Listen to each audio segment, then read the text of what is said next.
fait un petit moment qu'on n'avait pas fait ça. Je sais pas si ça t'avait manqué. Et puis ceux qui viennent d'arriver sur la chaîne, parce qu'il y en a beaucoup, peut-être que vous connaissez pas. Donc là, dans ce type de vidéo, dans cette série, je vous parle de tous les projets Kickstarter, GameFound, etc. que j'ai pledgé, donc que j'ai soutenu, autrement dit, et pour vous dire, voilà, suivant mon échelle que j'ai établie moi-même, si c'est rentable ludiquement ou non. Je parle bien ludiquement, même si forcément il y a un petit lien avec le financier, parce que si t'achètes un truc à 400 boules, tu t'attends à jouer à un truc à 400 boules et à y rejouer un max de fois. Bon, c'est très rarement le cas, on va pas se mentir, chez moi tout du moins. Donc, voilà, bienvenue dans ce nouvel épisode de Folie Kickstarter. Salut les amis et bienvenue sur la chaîne Jeux en carton. Déjà, première question, est-ce que vous avez pledgé ce truc-là? Alors ça, bon, c'est un display, mais est-ce que t'as pledgé ce truc-là? Moi non. Ce que j'ai là, ça m'a été fourni par Asmodée, je te le dis clairement. Pourquoi? Parce qu'ils avaient envie, déjà d'une, et de deux, j'y ai pas encore joué, donc j'ai juste, voilà, pour te dire, j'ai eu, en fait, on a tous ceux qui vont recevoir, ils vont avoir ce type de deck là. Donc là, il y a celui-ci, c'est Bravos et Ordis, voilà. Mais en fait, finalement, c'est random. Donc voilà, je te le dis, tu le sais. L'idée, c'est quoi? C'est que du coup, on découvre le truc et on voit si ça nous plaît, etc. Voilà, tout simplement. Pour le coup, moi, je n'ai fait que lire les règles pour l'instant, j'y ai pas encore joué, mais ça me hype de fou, mais clairement. Et du coup, je comprends aussi ce qu'il y avait autour de la hype, de la giga hype autour de Altered. Donc, voilà, n'hésite pas à me dire si tu l'as pledgé, parce que c'est clair que lorsque j'ai commencé à évoquer, ne serait-ce qu'en story, que j'allais tester ça, j'ai reçu un max de réponses, ouais, c'est génial, c'est machin, c'est meilleur jeu, tout ça. Voilà, donc c'est impressionnant, voilà. Donc, n'hésite pas à me répondre là-dessus. Et puis on va commencer cet épisode avec quelques jeux issus de financement participatif. Donc on continue dans l'ordre chronologique. N'hésite pas à aller checker le premier, puis deuxième, puis troisième, etc. Il y a 5 épisodes déjà où je m'égosille sur tous ces projets en te donnant finalement l'intérêt ludique qui a été le mien vis-à-vis de ces réceptions ou non, parce que si je te le dis, si j'ai pas réceptionné. Bref, beaucoup trop long cette introduction. Like, pense-y, je te le redis, c'est super important. Parce que mine de rien, c'est grâce à ça, grâce à ces petits gestes, que vous faites progresser la chaîne. C'est pas grand chose, mais voilà. Et si t'es pas abonné, abonne-toi, voyons. Ah, t'es ma boule, toi. Donc on like, on s'abonne, et on commence maintenant, juste après qu'on ait dit merci à tous les copains du Ko-fi. Et puis voilà. Donc tous les liens sont là-dessous. Ko-fi, Discord, et voilà.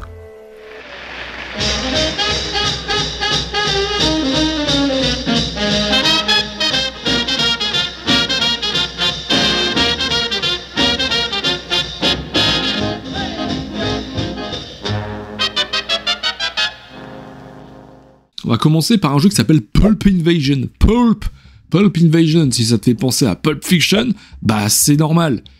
Non, c'est juste le nom, ça n'a rien à voir. Bref, Pulp Invasion, qu'est-ce que c'est? C'est un jeu, donc moi je l'ai pris pour un solo, je crois qu'il est que solo. Je suis pas sûr je sais pas si des fois, tu sais, il y a des solos, on dit vas-y, tu peux y jouer à deux si tu veux, on se tire la main comme ça, et hop, regarde, tu prends une carte, je prends une carte, et je trouve ça nul. Mais bon, bref, chacun dans son truc. Pulp Invasion, donc c'est un jeu sur un thème spatial, mais tu sais, un peu dans l'idée du Mars Attack, tu vois, vraiment, il y a une DA qui est très orientée là-dessus, c'est la première chose qui m'a sauté aux yeux, je suis très sensible aux directions artistiques de certains projets, de certains jeux. Et donc, Pulp Invasion débarque chez moi, et là c'est le projet X2, donc c'est X1 plus X2, je regarde là parce que j'ai le nom là, tu m'excuseras, je suis pas en train de mater autre chose pendant que je... Bon. Donc, il y avait 2 extensions en plus, X1 X2. J'ouvre le Pulp Invasion, j'ai failli me tromper, j'ouvre le Pulp Invasion, voilà, je lis la règle, infâme. Mais c'est imbitable, voilà. Et c'est-à-dire qu'il y a des phrases même qui ne veulent rien dire tant la traduction est... Je vais rester poli. Et faite avec le cul. Donc, le truc, c'est que je finis par aller voir sur YouTube. Je me dis, il y a peut-être un copain youtubeur qui a fait quelque chose. Je finis par trouver, alors je sais plus qui, mais bref, peu importe, je finis par trouver, à comprendre comment ça marche. Très bien, donc je commence à jouer, etc. Ça va, c'est sympathique, machin. Arrive le moment où il faut piocher des cubes, parce que oui, dans ce jeu, tu vas piocher des cubes dans un sac, des cubes de couleurs qui seront des sortes de ressources, peu importe. Et là, patatras. Ce qu'il faut que je te dise avant que je te parle de ça, c'est que ce Pulp Invasion, c'est un reprint, suivi d'extension, ça se fait très souvent. C'est un reprint. Erreur de trad dans le livret de règles, problème de matos. Pourquoi problème de matos? Parce que les cubes de couleurs, il y en avait certains, moi c'était des rectangles. Donc, tu passes ta main dedans, tu fais « Oh, Ça, je connais. C'est gris.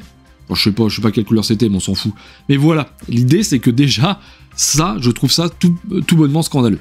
Tu me fais un reprint. Parce que ces trucs-là, ces erreurs-là, elles étaient déjà référencées sur le premier print. Donc t'imagines bien qu'il y a un souci. Donc bref, ce truc-là, je m'en suis débarrassé. X1, X2, il était sous blister, ça dégage. C'est pas rentable du tout ludiquement, mais bon, je l'ai revendu, voilà, ça va. Ça coûtait 50 balles pour avoir la totale. Donc pas grand chose à en dire de plus. Le jeu me paraissait voilà assez ok. Je vais pas te faire une critique parce que je te dis j'y ai joué. Pour le coup j'y ai joué 3 fois et je crois que il y a un moment où j'ai abandonné parce que j'avais pas compris les règles au tout début. Donc voilà. Je poursuis avec un print and play. Print and play. Un jeu que je pense que vous ne connaissez peut-être pas. Il y a beaucoup de jeux. Ouais, je pense que peut-être vous connaissez. On sait pas. Peut-être un jour. Peut-être demain. Dungeons of Dragmar. Ça te parle ou ça te parle pas? Il a le nez bouché le gars, Dungeons of Dragmar. Donc ça, c'est un jeu, je l'ai pris, DA. C'est beau, alors c'est une print and play, j'ai payé 1 balle. Donc voilà. L'idée c'est quoi? C'est que, en gros, c'est un jeu de cartes, c'est un dungeon crawler, on va se déplacer de lieu en lieu jusqu'à arriver au bout. De prime abord, je vois ça, et comme je suis un peu un trouduc, j'ai regardé le truc, voilà, je dis bah ça c'est pas mal. Je regarde vite fait en diagonale comme ça, ok ça a l'air pas mal, 1€, vas-y, je me tente un print and play, j'en fais jamais, j'avais fait Black Hole, je vous en ai déjà parlé dans l'épisode précédent. Je me dis, bah tiens, je vais pour l'occasion acheter du bon matos, enfin acheter du matos en tout cas pour faire des print and play un peu plus qualitatifs, plutôt que de faire voilà sur une feuille A4 de sortie directe de ton imprimante, je voulais faire du papier plus cartonné, de commencer à les recoller, faire des couches, etc. Et je l'ai fait, avec des jetons que j'ai imprimés en 3D. Je commence à jouer au jeu. Donc c'est un jeu qui peut se jouer en solo, mais qui peut se jouer à plusieurs également, ça a une importance. Parce que donc je commence à jouer, bon finalement ça se fait plutôt bien, il n'y a pas de souci, c'est assez facile à prendre en main, jusqu'au moment où je me retrouve à avoir une carte, alors je sais plus laquelle exactement, mais peu importe, on s'en fout complet, qui me dit en gros, bah voilà, vous lancez un dé et vous faites 3 fois le tour de la table. Tu m'as vu là, tu m'as jamais vu debout. Je suis assis dans la chaise, tu m'as jamais vu debout, je bouge jamais d'ici, je reste là et de temps en temps je fais clic et je fais des vidéos.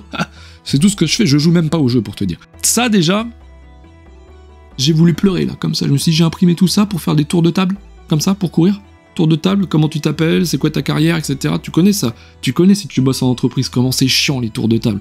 Le moment où tu plombes l'ambiance pendant 20 minutes à dire « Alors moi, c'est Josiane, je suis à la compta, je suis ici, mais je sais pas pourquoi je fais ce stage, parce que de toute façon, moi, le stage en robinetterie, je sais pas ce que je vais... » Enfin, tu vois le genre. Bref, et c'est exactement ça. Tu fais le tour de table, tu cours comme ça, hop, tu reviens, et il est où ton dungeon crawler? Il est passé par la fenêtre. Allez hop, fin de l'histoire, ça m'intéresse pas. Donc, non rentable ludiquement, mais ça va coûter 1 balle. Ça va, c'est pas grand chose. Donc voilà, pas grand chose à en dire de plus de ça, si ce n'est que je dois encore avoir un sac zip avec tous les éléments dedans, parce que encore une fois, c'est une print and play.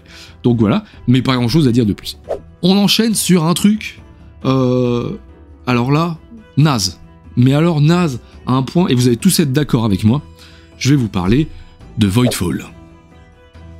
Tu sais si je suis sérieux, tu sais pas si je suis sérieux, tu me connais pas, peut-être que tu viens d'arriver, peut-être que tu te dis ce gars-là, il est con en fait, il est juste débile, il a rien compris à ce que c'est que le jeu de société. Ben voilà, j'aime pas Voidfall. Non, c'est pas vrai. C'est pas vrai du tout. Voidfall, j'en ai jamais parlé sur cette chaîne, je l'ai déjà expliqué dans une autre vidéo, pourquoi? Parce que je n'y ai pas suffisamment joué. C'est pas un jeu qui se sort comme ça, et voilà, le truc fait que, forcément, je produis du contenu, donc j'ai des nouveaux jeux à vous présenter, j'ai plein de choses à tester, et malheureusement, ce Voidfall, ce bon vieux Voidfall, il est dans mes calax. Pour autant, c'est pas la peine de me dire tu le vends, etc. J'ai la Galactic Box, je la garde, parce que les quelques parties que j'ai faites, j'ai trouvé ça fabuleux, Voidfall. Donc c'est un jeu très simple, je la fais très simple parce que c'est un très gros jeu. Hein. On est sur du 4X, alors on dit 4X, mais finalement la partie explo, elle est un petit peu moins de mon s'en fout. L'idée c'est que tu as une composante 4X mêlée à de la composante Eurogame, qui fonctionne merveilleusement bien. C'est un jeu dans lequel on va incarner donc une faction, il y en a déjà beaucoup, très important dans les 4X à mon sens et dans tous les jeux de civilisation. Tu as donc un clan, il a son pouvoir, son machin, ses équipements de départ, tout ça, bref, peu importe. L'idée c'est qu'à chaque tour tu vas pouvoir jouer des cartes, et sur une carte, et sur cette carte il y a plusieurs actions. Il va falloir que tu en joues 2 ou 3 si tu as un effet de jeu, mais bon, peu importe. Tu vas en jouer 2. Et le truc c'est que donc tu as ces hexagones, tu vas avoir des guildes, tu vas avoir des vaisseaux bien évidemment, tu vas produire des ressources, enfin bref. Et autour de ça, tu as une intelligence artificielle qui s'appelle le néant. Le néant, c'est quelque chose qui, c'est une entité extraterrestre qui va tenter, enfin je sais même pas si on peut dire extraterrestre, parce que je sais même pas dans quel, voilà, je sais même pas s'il y a une Terre à un moment donné, mais peu importe. Mais l'idée c'est qu'elle va venir en fait prendre possession des lieux qui ne sont pas suffisamment protégés. Donc il faut en permanence que tu jauges la capacité du néant à venir t'attraper tes territoires. Donc tu peux pas faire n'importe quoi. Néanmoins c'est un jeu qui a retiré quasiment toute forme de hasard pour que tout soit déterministe, c'est-à-dire que tu vas pouvoir savoir, lorsque tu t'engages dans un combat, si tu vas l'emporter ou non. Tu vas pouvoir savoir, si tu t'éloignes, si le néant va prendre ton territoire ou non. Tout ça, tu le sais par avance. Donc ça peut déplaire. Attention, forcément, il y a des gens qui apprécient avoir un peu de hasard dans leur jeu pour, voilà, un peu pimenter les choses, que je comprends tout à fait, j'aime beaucoup. Mais ça peut aussi satisfaire grandement les aficionados de l'optimisation, etc. Donc, Voidfall, il n'est clairement pas rentable ludiquement, mais ça ne saurait tarder, en tout cas, ça va se développer ultérieurement, puisque c'est clair et net que je vais conserver le jeu. En fait, il n'y a pas de question, je me pose pas de questions par rapport à ça. J'ai joué également en coop, alors en solo. Le solo, il est rude, c'est pas par là qu'il faut commencer. Moi, j'avais déjà joué en compète avant, enfin en compétitif, pas en compétition, en compétitif. Et donc le jeu, voilà, il y a la couche solo, elle est rude, mais néanmoins, si on arrive à s'investir, il y a quand même un jeu de qualité, quoi. On est vraiment sur du très bon jeu, et les artworks de Yann O'Toole sont à tomber par terre. C'est absolument incroyable le taf qu'il a fait là-dessus, l'iconographie est folle, bref, je m'arrête là-dessus, parce que, encore une fois, c'est pas une review, et c'est tout, je m'arrête là, j'en ai déjà peut-être un petit peu trop dit. Ensuite, je te parle de Oula. Non, pas en 2024. Je te parle de Tank Garden Seasons. Tank Garden Seasons, c'est les extensions de Tank Garden. Alors là, tu vas te dire, mais pourquoi t'as pris ça du con? Ah, t'es ma boule ou quoi? Tank Garden, c'est pas bien. C'est ce que tu vas me dire normalement. Alors, je suis pas d'accord. Tank Garden, il est là. Il me regarde. Tu me regardes, hop, il ne voit pas. L'idée, c'est quoi? C'est que Tank Garden, c'est un jeu, je te la fais très courte, de placement de tuiles, mais en même temps, tu vas aussi placer des personnages qui vont regarder dans des directions, il y a des décors que tu vas poser, etc. L'idée étant de satisfaire les conditions qui sont requises par le personnage en question, afin d'obtenir des points à la fin de la partie, mais il n'y a pas que ça, tu as une échelle aussi, tu vas progresser suivant le type de territoire que tu vas réussir à connecter façon Carcassonne. Bref, voilà. Le principal reproche qui a été fait autour de Tank Garden, c'est que c'est un jeu donc, qui est assez cher pour de la pose de tuiles, parce qu'il est méga produit, c'est l'un des jeux les plus surproduits, si ce n'est le plus surproduit que j'ai dans toute ma ludothèque. Tu as des figurines, tu as des décors en 3D, et tout ça, c'est pour de la pose de tuiles. Donc je t'explique un petit peu mon histoire avec Tank Garden, je la fais courte pour que tu t'en ailles pas, reste là s'il te plaît. L'idée c'est quoi? Regarde-moi. Tank Garden, j'y joue la première fois à 2 joueurs. Donc 2 joueurs, mise en place, machin, petite mise en place différente, tout ça. Et franchement, je dis c'est pas mal. Sachant que je l'ai acheté en promo, je l'avais acheté en solde et je l'avais payé 15 balles, tu vois, au lieu de 60 ED de base. Donc je dis mais c'est pas mal en fait comme pose de tuiles, je trouve ça intéressant, l'idée de regarder dans une direction, je trouve ça assez cool. Voilà, je trouve ça sympa, ouais, je vais pas en faire le jeu de l'année, mais je trouve ça bien, donc je dis bah ok c'est cool, pourquoi pas. Deuxième partie de joueurs, je kiffe, très bien. Entre temps je vois Tank Garden Seasons, je dis bon bah voilà, je vais me lancer, prendre des extensions. Le gros débile que je suis à tout prix, bien évidemment, dans tout le sens. Et donc, entre temps, erreur à ne pas faire, tu vois, erreur à ne pas commettre. C'est pour ça que je fais pas de review en ayant joué qu'à 2 joueurs à un jeu, par exemple, parce que j'y joue à 3 joueurs. Et alors là, patatras. Ouh la catastrophe. Ouh là là la catastrophe. Pourquoi? Parce que le jeu te laisse juste rien faire. À partir du moment où t'es plus de 2 joueurs. T'as juste plus le temps de faire quoi que ce soit, la partie s'arrête et t'as quasiment pas progressé. C'est très mal équilibré de ce point de vue-là. C'est un jeu qui marche mieux à 2 joueurs. Très clairement. Donc, me voilà avec mes extensions qui arriveront un jour parce que ça fait livraison prévue février 2023. Nous sommes en octobre 2024. Des bisous à tous ceux qui regardent en direct cette vidéo seulement moi. On s'en fout, je sais pas pourquoi je dis ça. Bref, quoi qu'il en soit, Tank Garden, je vais recevoir ça, mais je sais même pas si je vais l'ouvrir. Parce que le jeu, j'y joue plus. Alors peut-être que je le ferai parce que je suis très curieux, mais peut-être que je le vendrai direct, tu vois le genre. Donc ça, c'est un pas reçu. Voilà, je te le dis. Mais bon, c'est un peu long comme explication, mais bref. Très simplement, j'avais mis $1 sur Dead by Daylight The Board Game. Je jouais beaucoup aux jeux vidéo Dead by Daylight à cette époque-là, et je m'en suis lassé après. Alors pour ceux qui connaissent le jeu, qui connaissent pas le jeu vidéo, c'est devenu un peu une mode ce type de jeu où en fait on a donc c'est un jeu vidéo asymétrique où t'as un tueur, voilà, qui c'est vraiment un tueur genre de slasher, tu vois, le type de film. de genre de film, et face à 4 survivants qui, eux, vont tenter d'actionner des machines pour pouvoir ouvrir une porte et s'échapper. Il faut en actionner 4. Et en attendant, évidemment, l'ennemi, l'antagoniste, va tenter d'aller pécho les petits bonhommes pour les accrocher à des crochets et attendre qu'ils décèdent. C'est comme ça que ça va se passer. Et ça, c'est un genre qui s'est développé, il y a eu plein de copies, voilà, de choses plus ou moins bienvenues autour de ça. Donc, je me dis, ok, Dead by Daylight The Board Game, j'aime bien, j'aimerais bien peut-être le pledger. Finalement, en parallèle, il y avait Terrorscape. Et je le voyais arriver, et je me dis, putain, ça a l'air quand même bien plus intéressant. Donc finalement, j'ai pas pris Dead by Daylight, et j'ai même pas pris Terrorscape.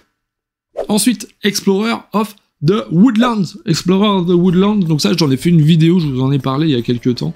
Un petit jeu, donc c'est un peu un dungeon crawler, mais dans la forêt. C'est vraiment genre mon premier dungeon crawler. Tu vois, c'est vraiment ça. T'as une gestion des dés, tu lances des dés, tu les places, tu te déplaces, tu fais de l'exploration, etc. C'est sympathique, on s'en lasse quand même assez rapidement si jamais vous ne jouez pas avec des enfants, parce que pour le coup, c'est vraiment fait pour les joueurs qui n'ont pas l'habitude de cette mécanique, ou les joueurs qui veulent jouer avec des plus jeunes. Voilà. Donc Explorer of the Woodlands, j'ai quand même suffisamment joué, donc si c'est rentable, parce que j'ai joué avec ma fille, voilà, je vous en ai parlé en vidéo, etc. Maintenant, clairement, il ressort plus, je sais même pas, non, je l'ai pas vendu celui-là. Non, je l'ai pas vendu, il est là, mais je pense que très clairement c'est un jeu que je vais finir par vendre dans assez peu de temps. On continue avec Flip Town. Donc Flip Town, c'est pareil, je vous en ai parlé sur la chaîne, normalement on va voilà. C'est un jeu, c'est un flip and write, flip les cartes et write les crayons. L'idée c'est quoi? C'est que c'est un flip and write sur un terme du western, et donc on va avoir donc des cartes voilà, un jeu de cartes traditionnel en fait. Bon, elles sont personnalisées pour le jeu, mais voilà. Et l'idée, c'est que tu vas sortir des cartes, donc tu as des cartes, donc tu vas avoir un 5 de pique, tu vas avoir un as de cœur, enfin tu vois le genre, quoi. Et donc tu dois décider, chaque carte, à quoi elle sert. Donc une carte qui sert pour, en fonction de sa couleur, pour quelle partie du plateau tu vas pouvoir remplir, la couleur qui, en fonction le nombre, qui en fonction de la couleur, te dira où est-ce que tu vas pouvoir cocher, etc. Et le dernier qui te servira pour une main de poker, puisque tu vas faire 5 manches à la fin, donc tu auras 5 cartes, et donc si tu réussis à avoir une main solide, et bien tu vas obtenir des points. Voilà. Flip Town, c'est génial. J'aime pas les trucs and write, c'est vraiment pas ma cam, je m'ennuie généralement, mais Flip Town, il a vraiment ce côté combinatoire qui me plaît tant, pour apporter finalement une profondeur de gameplay qui est très intéressante. On arrive vraiment à anticiper finalement ce que l'on va pouvoir faire, et à comboter, et à faire des combos suffisamment puissants pour pouvoir obtenir des points. Avec ça, on va avoir donc des personnages qui vont avoir des pouvoirs, voilà, asymétriques. Il y a toute une notion aussi avec le shérif, faut pas faire n'importe quoi, parce que sinon le shérif il vous chope et vous perdez des points, bref. Flip Town, c'est un jeu qui est rentable clairement sur chez moi, et qui est vraiment un jeu que je vous conseille. Moi je l'avais eu à 25$ sur le KS en France, donc ça doit être compté 35 pour les frais de port TVA, 35-40. Flip Town, clairement, c'était une bonne pioche, et je l'avais pris vraiment sur le moment en me disant c'était pas cher, et il y avait un style, et le fait de jouer avec un jeu de cartes traditionnelles, ça, je sais pas, ça m'a frappé, tu vois. Je me suis dit putain, mais c'est quand même c'est couillu de faire ça, tu vois. Quand t'es sur un KS, tu cherches des trucs vraiment voilà, et là tu te dis avec un jeu de cartes traditionnel, ok, pourquoi pas, et finalement c'était très chouette. J'enchaîne avec un jeu, et ça je vous en ai parlé en décembre l'année dernière. Je vais vous parler d'un jeu de Mind Clash alors de prime abord, quand je l'ai vu, je me suis dit putain, mais c'est magnifique, c'est assez ouf, et si vraiment le jeu il est cool, ça va être vraiment bien. Je vais vous parler de Septima.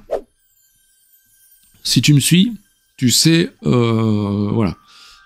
Donc Septima, c'était un jeu sur alors, on dit les couvents de sorcières, mais en fait, c'est pas ça. On m'a corrigé là-dedans, c'est pas les couvents de sorcières, c'est une erreur de trad, c'est les convents, qui est en fait une sorte de réunion de sorcières. Voilà, faut le savoir. Et c'est vrai que, en fait, c'est un coven en anglais.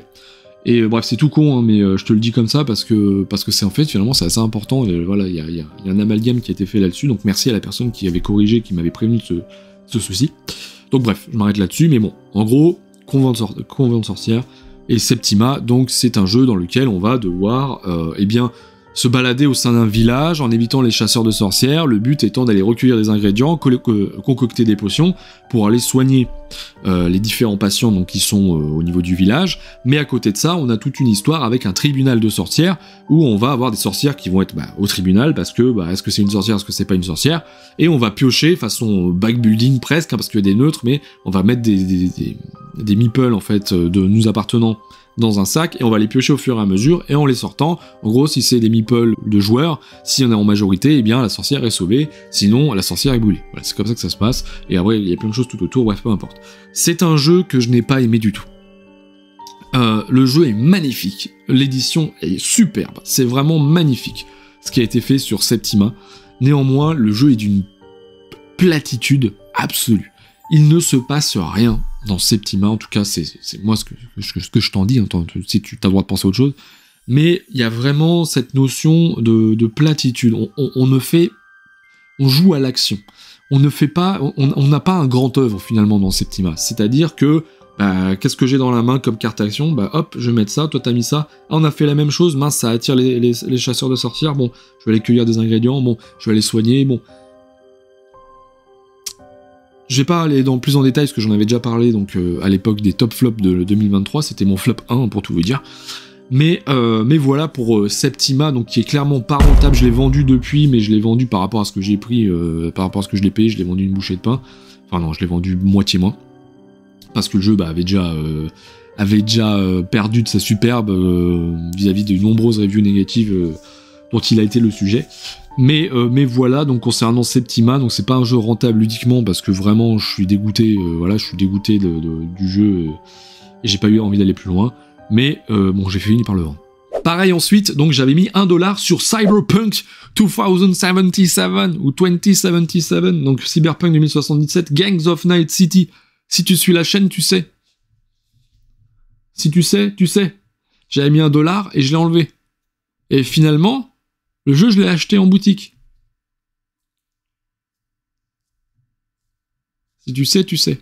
On continue avec Legacy of You. Legacy of You, qui est un jeu pur solo de chez Garphill Games. Donc c'est un jeu dans lequel, voilà, on est sur... donc j'ai plus le nom du canal, bref, peu importe. L'idée, c'est qu'il va falloir qu'on aménage un canal afin d'éviter une inondation. Mais autour de ça, on a des guerriers Pictes qui vont débarquer pour tenter de nous trucider. Les Pictes... J'ai un vilain doute là-dessus. On a le droit de me corriger là-dessus. Je me trompe certainement, c'est pas des Pictes. Je sais plus, oh putain. Je vais pas m'étendre là-dessus. C'est un jeu que j'ai beaucoup apprécié. J'ai beaucoup apprécié y jouer, donc c'est un jeu en campagne en fait. Mais bon, c'est une campagne dans le sens où tu réussis, t'obtiens une carte, voilà, à la fin de la partie, que tu rajouteras donc dans ton jeu. Tu perds, tu obtiendras une autre carte. Et voilà, il y a une notion de campagne, de réussite, d'échec. J'aime beaucoup. J'aime vraiment beaucoup Legacy of You. Comme tout le monde, finalement, comme tout ce que j'ai lu, c'est que, au bout d'un moment, t'as plus envie de réessayer. Tu vois, c'est un peu comme un roguelite, en fait. C'est-à-dire que vraiment, tu vas te casser les dents dessus, et bim, après, t'es reparti. Et ce qui était ressorti, moi, au moment où j'ai fait la vidéo, j'avais pas fait 60 parties dessus. J'en avais fait une petite dizaine. Et ce qui était ressorti, pour ceux qui ont vraiment joué à fond, c'est qu'au bout d'un moment, t'as tellement débloqué de choses que tu deviens invincible dans le jeu. Donc ça, je saurais pas te dire parce que j'ai pas été jusque là. Donc c'est quand même un jeu qui est rentable parce que j'ai quand même joué, je te dis, une petite dizaine de fois et le jeu il coûtait pas si cher que ça. Maintenant, ça fait partie de ces projets dans lesquels tu te demandes pourquoi t'as pledgé en fait. Parce que tu l'achètes en boutique, c'est tout pareil. Il y a absolument aucune exclue, il y a rien du tout. Donc c'est vraiment, ça fait partie, et Garphill Games est assez coutumier du fait là-dessus. Ça fait partie de ce genre d'éditeur, enfin de ce type d'éditeur qui propose des KS, mais par contre qui n'apporte absolument rien si ce n'est une carte promo pour ses autres jeux, quoi. Ah si merde, pour le coup j'en ai rien à secouer. Mais bon, voilà. Et voilà, c'est tout pour cet épisode-là. Si t'as des commentaires, c'est là-dessous que tu les glisses, et oublie pas de liker, oublie pas de t'abonner. Mais oui, je sais, c'est redondant, je sais. Souffle un peu. C'est redondant, mais c'est le nerf de la guerre. Tu le sais, c'est le nerf de la guerre.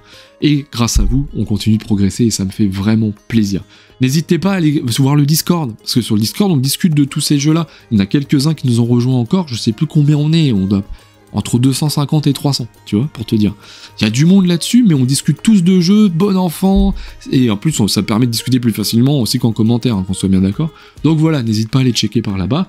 Il y aura un prochain épisode, évidemment, parce que j'en ai encore. Hein. Ouh là là, j'en ai encore, bref. Donc, eh bien, à bientôt. Qu'est-ce que je peux te dire de plus? Des bisous.